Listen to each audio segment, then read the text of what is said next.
Valsad rural પોલીસની ટીમે Atul second gate પાસેથી આઈસર ટેમ્પામાં વેસ્ટ પુઠ્ઠાની આડમાં લઈ જવાતો 3,54,000ના દારૂ સાથે ચાલકને ઝડપી પાડ્યો। વલસાડ રૂરલ પોલીસ મથકના પીઆઈ ભાવિક જીત્યાની સૂચનાને ધ્યાને લઈ રૂરલ પોલીસ મથકના જવાનો ઓમદેવસિંહ, નિર્મલસિંહ, માધુભાઈ, કનુભાઈ, યાજ્ઞિકભાઈ તેમજ ગોપેશભાઈ મેરામભાઈ પોલીસ મથક હદ વિસ્તારમાં મિલકત સંબંધિત ગુનાઓ શોધી કાઢવા માટે પેટ્રોલિંગમાં હતા।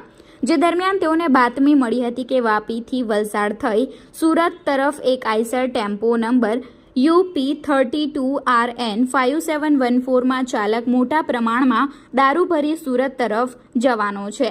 જે બાતમીના આધારે રૂરલ પોલીસના જવાનોએ અતુલ સેકન્ડ બ્રિજના દક્ષિણ છેડે નોબેલ ઉબાડ્યું નેશનલ હાઈવે નંબર 48 મુંબઈથી અમદાવાદ જતા ટ્રેક ઉપર બાતમીવાળા ટેમ્પાની વોચ ગોઠવી હતી। જે દરમિયાન બાતમીવાળો ટેમ્પો આવતા પોલીસના જવાનોએ ટેમ્પા ચાલકને ટેમ્પો ઊભી રાખવા માટે સરકારી લાકડા વડે ઈશારો કર્યો હતો।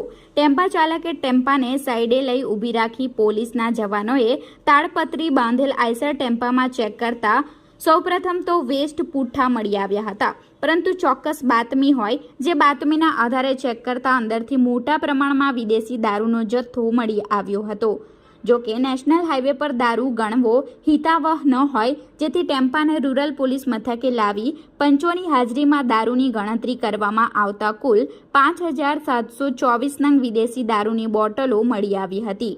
રૂરલ પોલીસે વિદેશી દારૂ જેની કિંમત 3,54,000, ટેમ્પાની કિંમત 8 લાખ, એક મોબાઈલ ફોન જેની કિંમત 10,000 મળી કુલ 11,64,000નો મુદ્દામાલ કબજે લઈ ટેમ્પા ચાલક વિનોદ સુરેન્દ્ર યાદવને ઝડપી લઈ માલ ભરાવનાર તેમજ મંગાવનારને વોન્ટેડ જાહેર કરી રૂરલ પોલીસ મથકે પ્રોહિબિશન અંગે ફરિયાદ દાખલ કરી છે।